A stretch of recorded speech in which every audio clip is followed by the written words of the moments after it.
Assalamualaikum warahmatullahi wabarakatuh. Halo Sobat Milenial, gimana nih kabar kalian?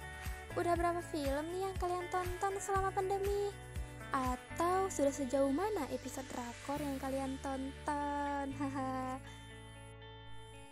Eits, tapi untuk hal produktif, udah apa aja tuh yang kalian lakuin? Hayo ngaku. Oke, sebelumnya kenalin, aku Putri Sapriana, mahasiswi Institut Agama Islam Negeri Langsa dari Prodi Manajemen Keuangan Syariah. Dan saat ini aku sedang duduk di semester 6. Kira-kira kita sebaya nggak ya? Dan ini adalah podcast pertamaku. Aye. Jadi sebelumnya Putri bakal ngebahas sekaligus sharing-sharing tentang milenial berkarya dengan berwirausaha. Jadi nih teman-teman, seperti yang kita tahu bahwa milenial disebut dengan generasi Y, ialah sekelompok orang yang lahir setelah generasi X, yaitu orang yang lahir kisaran tahun 1980 sampai 2000-an loh. Maka arti milenial sendiri ialah generasi muda yang berumur 17 tahun sampai 37 tahun pada tahun ini. Milenial sendiri dianggap spesial banget. Kenapa ya bisa spesial? Apakah sespesial aku dengan kamu? Aduh, kita kembali ke laptop ya teman-teman. Jadi kenapa spesial? Karena generasi ini berbeda dengan generasi sebelumnya, apalagi dalam hal teknologi. Dengan kemampuannya di dunia teknologi dan sarana yang ada, generasi milenial belum banyak tuh yang sadar akan kesempatan dan peluang. Jadi apa hubungannya sih antara milenial, karya, dan wirausaha? Apa sih itu mereka bertiga kok bisa ya kita gabungin? Jadi gini teman-teman, sebagai seorang milenial menghasilkan sebuah karya merupakan sesuatu yang sangat sulit diutarakan melalui kata-kata, karena karya berasal dari bakat seseorang, bukan berasal dari rayuan maut seseorang. Setiap orang pasti mempunyai bakat sebagai potensi yang harus dikembangkan menjadi prestasi dan menjadi suatu kenyamanan. Banyak orang yang tidak menyadari tentang bakat yang ada pada dirinya sendiri. Mereka merasa tidak bisa apa-apa, merasa tidak ada yang bisa diandalkan pada dirinya. Padahal nih, jika kita berpikir secara cemerlang, dari bakat yang ada dalam diri kita sendiri, kita bisa menjadi sebuah peluang yang sangat besar untuk berwirausaha. Dengan berwirausaha, maka kita dapat bebas membuat segala kreativitas, inovasi, apapun itu sesuai dengan bakat yang kita punya, yang udah kita gali sebelumnya. Karena sesungguhnya teman-teman, 9 dari 10 pintu rezeki itu ialah berdagang. Ya bukan sih? Itu kan hadis Rasulullah. Percaya atau enggaknya, tapi ini fakta. Berbicara tentang kreativitas dan inovasi merupakan bagian tak bisa dipisahkan dari menghasilkan hal baru yang belum pernah ada sebelumnya. Proses untuk menghasilkan hal baru tersebut dapat berasal dari proses imajinatif dari penciptanya sendiri, dapat juga berasal dari informasi dan pengalaman sebelumnya mengenai hal-hal yang akan diciptakan. Seseorang entrepreneur ataupun wirausahawan perlu memiliki pemikiran kreatif. Ini wajib memiliki pemikiran yang kreatif, karena jika kita tidak kreatif, maka nanti pelanggan-pelanggan kita ataupun customer kita pasti akan bosen dengan produk-produk ataupun inovasi yang lama, karena kita tidak punya pemikiran kreatif. Itu merupakan hasil karya yang lama aja. Ini nggak ada tuh yang pemikiran yang terbaru, hasil produk terbaru, karya terbaru, sehingga customer merasa lelah, bosen, dan hilang deh dari jangkauan mata kita gitu kan. Jadi seorang entrepreneur ataupun seorang wirausahawan harus memiliki pemikiran yang kreatif agar dapat menciptakan sesuatu yang baru, unik, serta bermanfaat bagi orang banyak.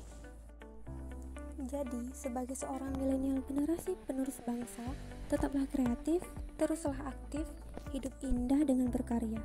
Proses kreatif dan inovatif hanya dilakukan oleh orang-orang yang memiliki jiwa dan sikap kewirausahaan, yaitu orang yang percaya diri, yakin, optimis, dan penuh komitmen, memiliki motif prestasi, memiliki jiwa kepemimpinan, dan berani mengambil resiko dengan penuh perhitungan. Terus semangat untuk mengajak generasi muda se-Nusantara menjadi pengusaha muda pemula. Dengan begitu, kita dapat membuka lapangan kerja seluas-luasnya.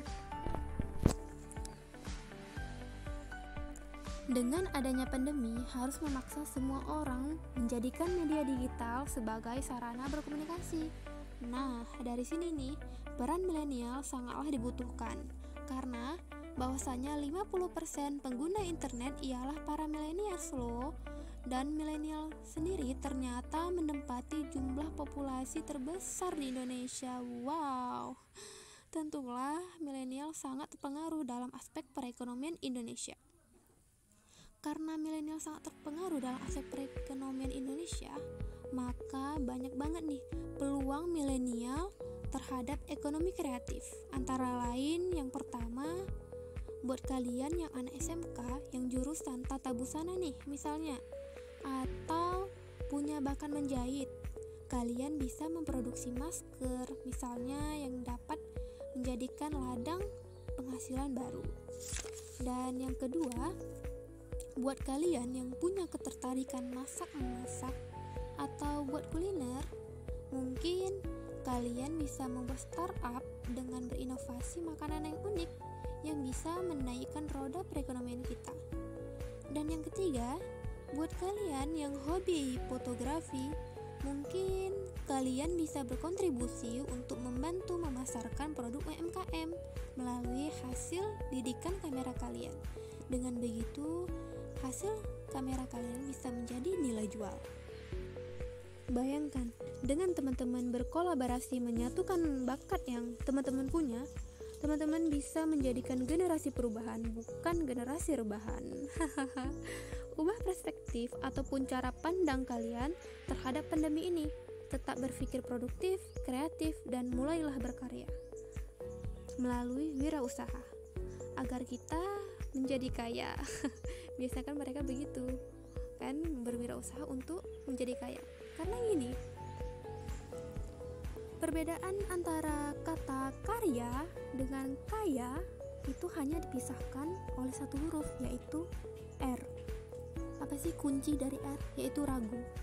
Maka ketika kita hilangkan sikap ragu, kita bisa mendapatkan keduanya. Ayo, tunggu apa lagi? Buktikan generasi milenial ialah generasi yang cerdas dan dapat diandalkan. Ayo, milenial bisa. Gak terasa ya teman-teman, kita udah masuk ke penghujung podcast hari ini. So, close statement dari aku untuk podcast kali ini, nungguin ya. Gini. Jadi, close statementnya gak panjang sih. Saran aku untuk teman-teman milenial, mulailah berbisnis dikala ekonomi masih mencukupi, orang tua masih mendukung, serta tubuh masih sehat.